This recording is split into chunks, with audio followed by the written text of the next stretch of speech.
नमस्कार बंधुरा welcome to SB sport zone. এই ভিডিওতে আমরা কথা বলবো বেশ কিছু গুরুত্বপূর্ণ বড় ট্রান্সফার আপডেট নিয়ে। বেশ কিছু গুরুত্বপূর্ণ বড় ট্রান্সফার আপডেট বেরিয়ে আসছে। এই ট্রান্সফার আপডেটগুলোই আজকের এই ভিডিওতে তোমাদেরকে জানাবো। ভিডিওটা সবাই প্রথম থেকে শেষ পর্যন্ত দেখবে, কারণ প্রত্যেকটা আপডেটই খুবই গুরুত্বপূর্ণ আপডেট। তো চলো বেশি দেরি না করে ভিডিওটা শুরু করা যাক। প্রথমেই আমরা কথা বলবো ওড়িশা এফসিকে নিয়ে।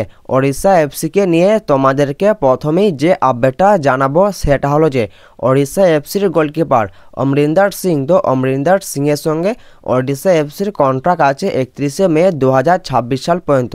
তো তার সঙ্গে এখনও 1 বছরের কন্ট্রাক্ট আছে ওড়িশা এফসির। কিন্তু যে খবরটা জানতে পাওয়া যাচ্ছে সেটা হলো যে অমরিন্দর সিং তিনি আর ওড়িশা এফসির সঙ্গে কন্টিনিউ করতে চাইছেন না, তিনি আইএসএলের অন্য কোনো ক্লাবে সাইন করতে চাইছেন। অমরিন্দর সিংয়ের ওড়িশা এফসি ছাড়ার কারণ হিসাবে যেটা জানতে পাওয়া যাচ্ছে সেটা হলো যে তিনি ওড়িশা এফসিতে তেমন একটা ভালো সাফল্য পাচ্ছেন না এবং তিনি তার কেরিয়ারে তেমন একটা উন্নতিও করতে পারছেন না। তো সেই জন্যই তিনি ওড়িশা এফসি ছাড়তে চাইছেন।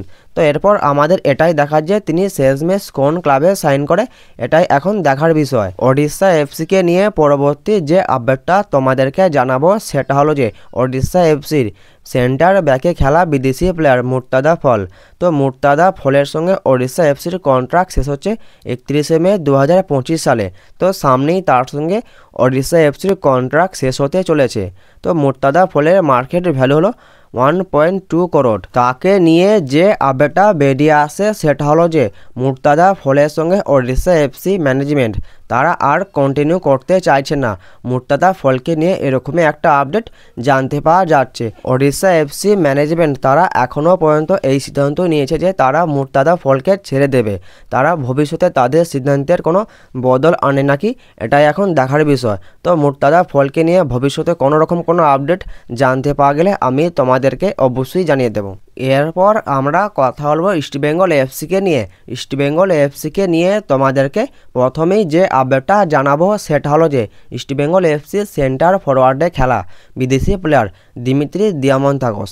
তো দিমিত্রি দিয়ামন্তাগসের সঙ্গে ইস্টবেঙ্গল এফসির কন্ট্রাক্ট আছে 31শে মে 2026 সাল পর্যন্ত।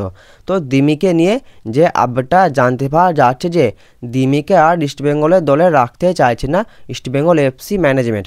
তাকে নিয়ে এরকমই একটা বড় আপডেট জানতে পাওয়া যাচ্ছে। এরপর ব্যাপার হলো এটা যে দিমির সঙ্গে ইস্টবেঙ্গল এফসির কন্ট্রাক্ট আছে 31শে মে 2026 সাল পর্যন্ত। তো এখনও 1 বছরের কন্ট্রাক্ট আছে তার সঙ্গে। কিন্তু ব্যাপারটা হলো এটাই যে এই কন্ট্রাক্ট থাকার জন্য ইস্টবেঙ্গল এফসি ম্যানেজমেন্ট দিমির এজেন্টের সঙ্গে একটা প্রাথমিক পর্যায়ে কথাবার্তা চালিয়েছে এবং তাকে মেলও করেছে যে দিমিকে তারা দলে রাখতে চাইছেন না এবং তাকে নিয়ে কি করা যায়। তো এই ব্যাপারে দিমির এজেন্টকে মেল করেছে ইস্টবেঙ্গল এফসি ম্যানেজমেন্ট। তো দিমিকে নিয়ে এরকমই একটা বড় আপডেট জানতে পাওয়া যাচ্ছে। তো দিমিকে নিয়ে পরবর্তীকালে যদি নতুন কোনো আপডেট জানতে পাওয়া যায় আমি তোমাদেরকে অবশ্যই জানিয়ে দেব। ইস্টবেঙ্গল এফসিকে নিয়ে তোমাদেরকে পরবর্তী যে আপডেটটা জানাবো সেটা হলো যে ইস্টবেঙ্গল এফসির মাঝমাঠের প্লেয়ার সাউল ক্রেসপো। তোমরা সকলেই জানো যে সাউল ক্রেসপোকেও ইস্টবেঙ্গল এফসি ম্যানেজমেন্ট তারা তাদের দলে রাখবে না, তাকেও ছেড়ে দেওয়া হবে, না হলে লোন ডিলে পাঠিয়ে দেওয়া হবে। কিন্তু সাউল ক্রেসপোর সঙ্গে এখনও 1 বছরের কন্ট্রাক্ট আছে ইস্টবেঙ্গল এফসি। কিন্তু যে আপডেটটা বেরিয়ে আসে সেটা হলো যে সাউল ক্রেসপোকে ইস্টবেঙ্গল এফসি ম্যানেজমেন্ট তারা লোন ডিলে আই লিগের ক্লাব ইন্টার কাশি এফসিতে পাঠাতে চাইছে এবং ইন্টার কাশি এফসি তারাও তাকে নিতে আগ্রহী প্রকাশ করেছে। সাউল ক্রেসপোকে নিয়ে এরকমই একটা বড় আপডেট জানতে পাওয়া যাচ্ছে। এরপর আমাদের এটাই দেখা যে সাউল ক্রেসপো তিনি ইন্টার কাশিতে যায় নাকি, এটাই এখন সবথেকে দেখার বিষয়। ইস্টবেঙ্গল এফসিকে নিয়ে তোমাদেরকে পরবর্তী যে আপডেটটা জানাবো সেটা হলো যে ইস্টবেঙ্গল এফসি ম্যানেজমেন্ট তারা কেরালা ব্লাস্টার এফসি সেন্ট্রাল মিডফিল্ডে খেলা প্লেয়ার বিভিন মোহনন। তো এই প্লেয়ারটিকে নেবার জন্য ইন্টারেস্ট প্রকাশ করেছে East Bengal FC. East Bengal FC management তারা এই প্লেয়ারটিকে নেবার জন্য ইন্টারেস্ট প্রকাশ করলেও এই প্লেয়ারটিকে সাইন করানো এতটাও সহজ হবে না। তো কেন এই কথা বলছি, কারণ এই প্লেয়ারটির সঙ্গে কেরালা ব্লাস্টার এফসির কন্ট্রাক্ট আছে 31শে মে 2029 সাল পর্যন্ত।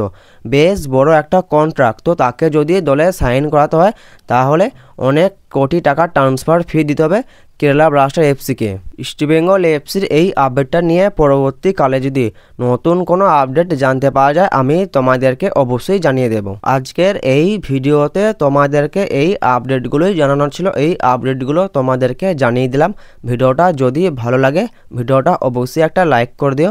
যারা আমাদের চ্যানেলে প্রথমবার আসবে চ্যানেলটা অবশ্যই সাবস্ক্রাইব করে দিও। তো দেখা হচ্ছে নতুন কোনো একটা ভিডিওতে।